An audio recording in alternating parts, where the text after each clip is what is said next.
Hello learners, I am Dr. Deepa Kushwaha, Assistant Professor, Guest Faculty in the Department of Political Science at Pandit Sundarlal Sharma Open University, Chhattisgarh, Bilaspur. Welcome to you all the virtual lecture. Today's lecture topic is Comparative Politics, Meaning, Definition, Nature and Scope. आज के video lecture का हमारा topic है तुलनात्मक राजनीति का अर्थ, परिभाषा, प्रकृति एवं महत्व। सबसे पहले हम तुलनात्मक राजनीति के अर्थ को समझने का प्रयास करेंगे। तुलनात्मक राजनीति अर्थात जो किसी एक राजनीतिक व्यवस्था की अन्य राजनीतिक व्यवस्था से तुलना करता है, उसको हम तुलनात्मक पद्धति कहते हैं। इस प्रकार विभिन्न देशों की शासन व्यवस्था की आपस में तुलना करना ही तुलनात्मक राजनीति कहलाता है। उदाहरण के रूप में हम समझ सकते हैं कि जैसे हमारा राष्ट्र भारत जो है, भारत की जो देश की शासन व्यवस्था है, उसके अन्य राष्ट्रों की शासन व्यवस्था से तुलना करना ही तुलनात्मक राजनीति का अध्ययन कहलाता है। जैसे कि अमेरिका में अध्यक्षात्मक शासन व्यवस्था है, तो भारत में संसदात्मक शासन व्यवस्था है और दोनों शासन व्यवस्थाओं को यदि हम तुलनात्मक अध्ययन करें कि किसकी शासन व्यवस्था कैसी है और कितनी सफल है और कितनी असफल है, इसका अध्ययन भी तुलनात्मक राजनीति के अंतर्गत ही किया जाता है। साथ ही हम तुलनात्मक राजनीति में विभिन्न देशों की निम्न तत्वों पर भी तुलना करते हैं।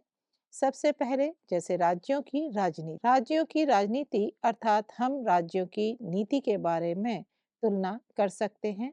जैसे कि हमारे भारतीय संविधान में विभिन्न राज्यों की शासन व्यवस्था को संचालित करने के लिए नीति निर्देशक तत्वों का वर्णन किया गया है, लेकिन अन्य राज्यों में या अन्य राष्ट्रों में अलग अलग नीति निर्माण की जाती है और वो उसकी तुलनात्मक अध्ययन हम इस आधार पर कर सकते हैं कि आपका जो पॉलिसीज हैं, हमारे देश की पॉलिसी और अन्य राष्ट्र की पॉलिसीज में क्या डिफरेंस है। नेक्स्ट है कि राज्यों के कार्य अर्थात हमारे भारत देश में पूर्ण रूप से कार्य करने की शक्तियां जो हैं वो कार्यपालिका में निहित होती हैं, और ये जबकि अन्य राज्यों में यदि हम देखें, जैसे कि हम आपका व्यवस्थाओं में देखेंगे तो ब्रिटेन के यहाँ पर हम उदाहरण ले सकते हैं कि ब्रिटेन में संसदात्मक शासन व्यवस्था है, लेकिन पूर्ण जो शक्तियां थी कार्य करने की, अब जो है राजतंत्रात्मक शासन व्यवस्था आपके नाम मात्र का रह गया है, लेकिन अगर हम पूर्व में भूतकाल का अध्ययन करेंगे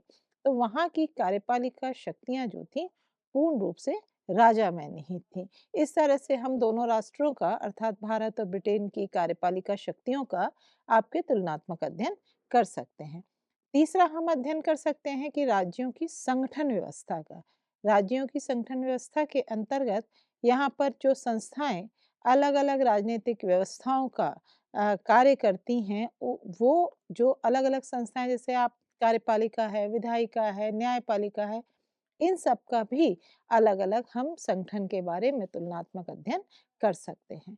नेक्स्ट हम तुलनात्मक अध्ययन राजनीतिक दलों का भी कर सकते हैं। जैसे भारत में यदि हम देखेंगे तो भारत जो है बहुदलीय शासन राजनीतिक दल है भारत में। तो चूंकि भारत में बहुराजनीतिक दल हैं, तो उस परिस्थितियों में हम आपस में दलों का भी तुलनात्मक अध्ययन कर सकते हैं।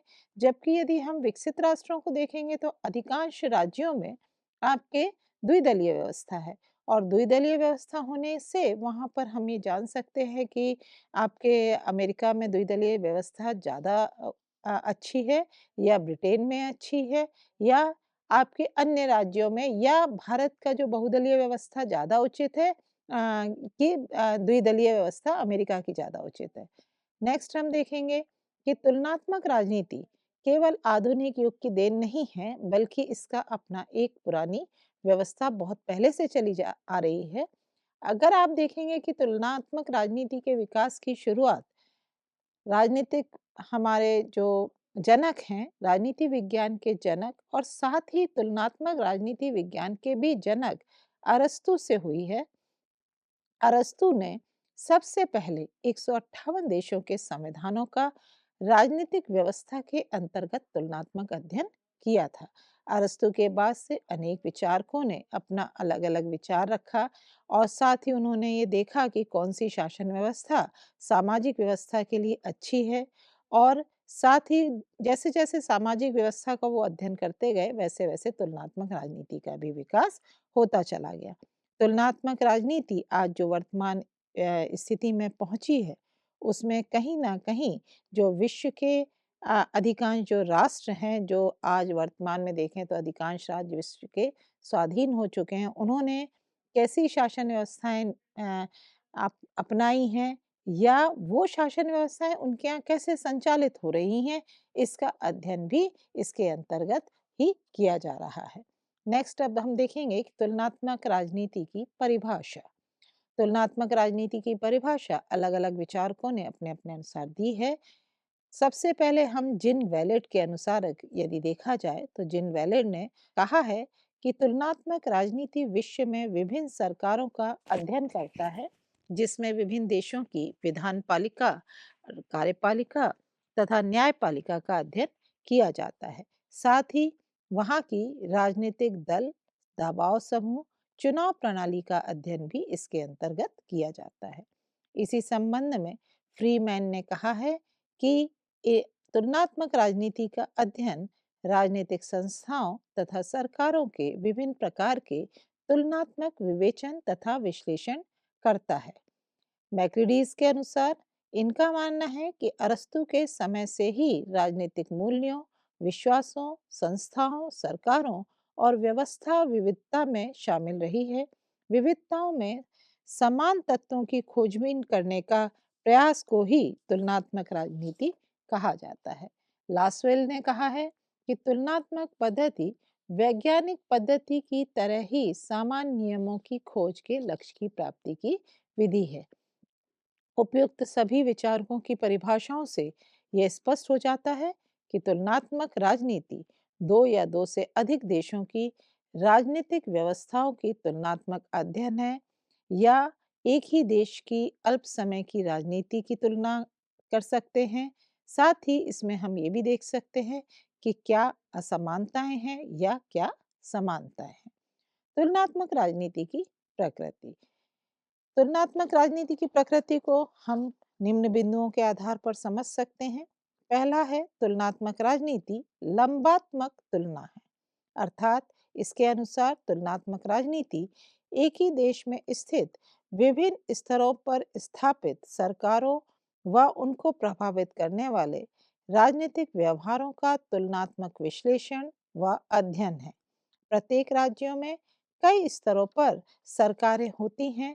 उन सरकारों की लंबात्मक तुलनात्मक अध्ययन ही आपका इसके अंतर्गत किया जा सकता है। जैसे केंद्रीय सरकार, प्रांतीय सरकार, स्थानीय सरकार और इस प्रकार एक ही देश में इन सरकारों का भी हम आपस में तुलनात्मक अध्ययन कर सकते हैं।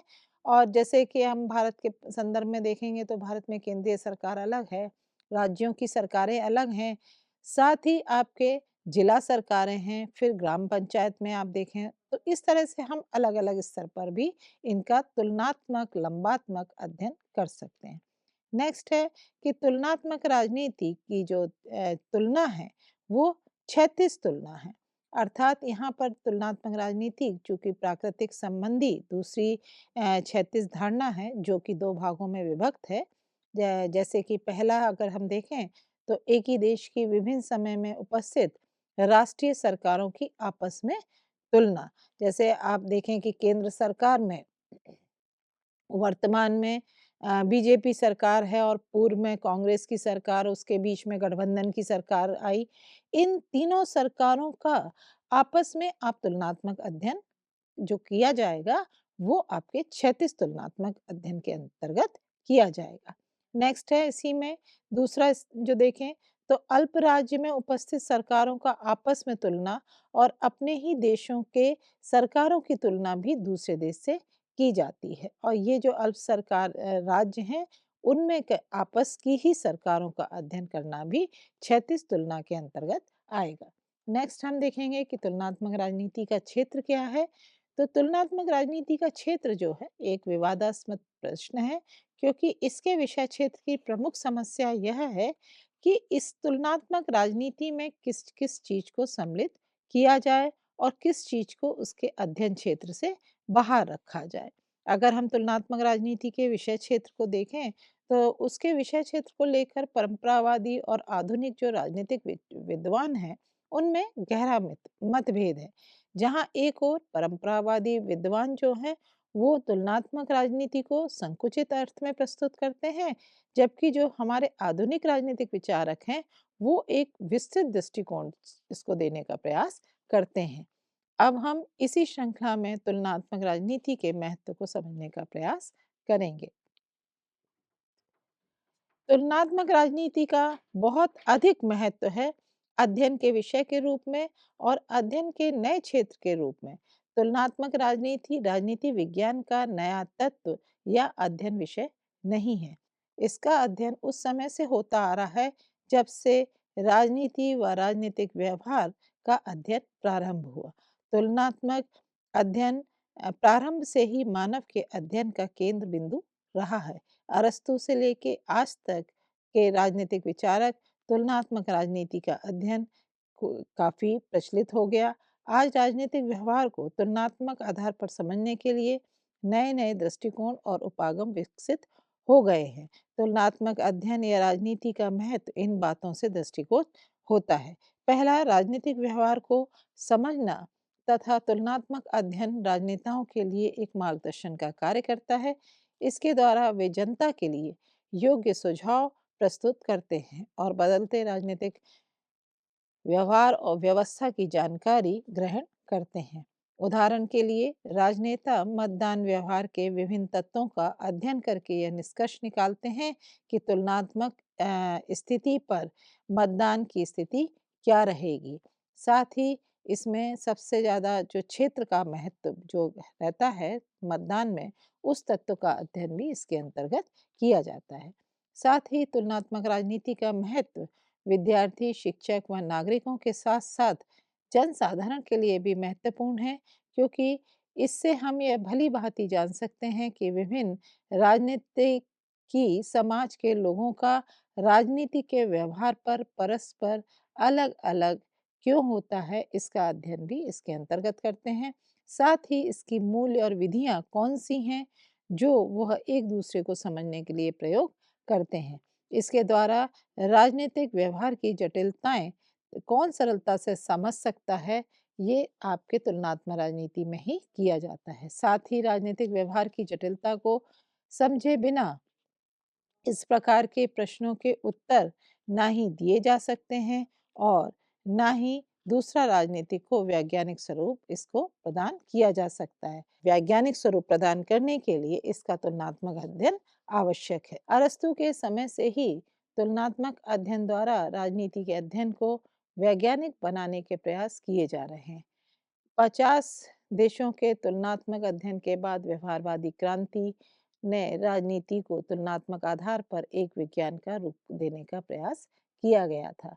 व्यवहारवादियों ने राजनीतिक व्यवहार की निरंतरता या निमित्ताओं का पता लगाकर समानीकरण के आधार पर सिद्धांत विकसित करने का प्रयास किया, क्योंकि यही समानीकरण वैज्ञानिकता का आधार है। तुलनात्मक अध्ययन द्वारा ही राजनीतिक व्यवहार के निमित्ताओं का पता लगाकर उनके कारणों का भी पता लगाया जा सकता है। तीसरा, राजनीति में सिद्धांत निर्माण अर्थात तुलनात्मक अध्ययन द्वारा राजनीतिक व्यवहार की निमित्ताओं का पता लगने से राजनीतिक सिद्धांत निर्माण करना आसान हो जाता है और राजनीतिक शास्त्री में ऐसे सिद्धांतों की तलाश की जा रही है जो संपूर्ण विश्व को आगे ले जा सके। अब हम आगे की श्रेणी में आमंड पावेल की तुलनात्मक राजनीति का अध्ययन करेंगे। जब भी हम तुलनात्मक राजनीति की बात करते हैं तो उनके उपागम को समझना अति आवश्यक है, जो कि तुलनात्मक राजनीति का उपागम दो प्रकार के हैं। पहला, परंपरागत उपागम अर्थात प्राचीन समय से राजनीतिक व्यवहार जो चला आ रहा है और जो धीरे धीरे विद्वानों के द्वारा परिवर्तन होता रहा, उसके तीन उपागम इस प्रकार है। पहला है ऐतिहासिक उपागम। इस उपागम के अंतर्गत दो राज्यों की शासन प्रणालियां ऐतिहासिक विवरण तैयार करके उनकी तुलना की जाती है और यह पता लगाया जाता है कि हम अपने वर्तमान लक्ष्यों की सिद्धि के लिए क्या कार्य कर सकते हैं या उसके विकास को आगे कैसे बढ़ाया जा सकता है ऐतिहासिक दृष्टिकोण के आधार पर। नेक्स्ट है संस्थात्मक उपागम। इस उपागम में अलग-अलग संस्थाओं के संगठन और भूमि का अध्ययन किया जाता है।